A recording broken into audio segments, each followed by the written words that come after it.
Hey, you guys, Candie Cooper. I know you from Jewel School on JTV, and my mask story came out of nowhere. I started wearing a mask because I learned that wearing the mask helps slow the spread of germs if you have it. And I was really worried after coming home from Tucson that I might have this thing. I don't know. It's still very new. So a couple weeks ago, I said to my Facebook fans, "Hey guys, I think it's time to start putting the mask on. Like if you're going out, just put them on. You never know. Whatever. Let's slow this thing down." And they said, "Candy, we can't get them." And I made the mistake of assuming as a mixed media artist that everybody has a stash of paper masks in their, workshop because you're supposed to protect your lungs when you're sanding and filing and doing all this. And so I turned to Delilah, who I knew had been making them for her kids and herself. And I said, "Can you crank out masks?" Because we sell a lot of products for my Etsy shop. And she's like, "Yeah." I was like, "How about 50?"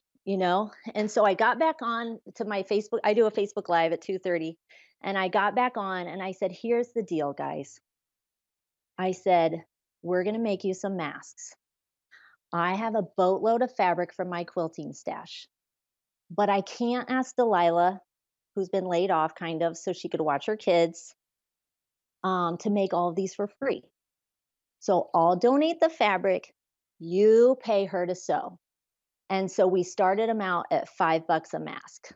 And it was great because it supplemented Delilah's income and it also kept her busy and moving forward. It was tough, like going home and, after hanging out with me every day. Anyway, so she was at home. She says, "Okay, we'll start with 50." The 50 sold out in 45 seconds. I was like, "Delilah, we're going to need more masks." So we did another 50, sold out in 30 seconds. 2 weeks later now, we've sold, I think around 400 masks. I keep donating the fabric. Delilah keeps selling them. We've also joined up with a local quilt shop and found more sewers who are unemployed right now. So it's helping supplement their income.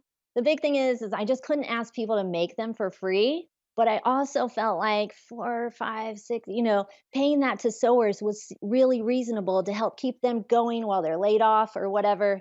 And it's also serving a need. So that's my mask story. I got a whole armload here to prove it. And I'm super proud of my team for like pulling it off.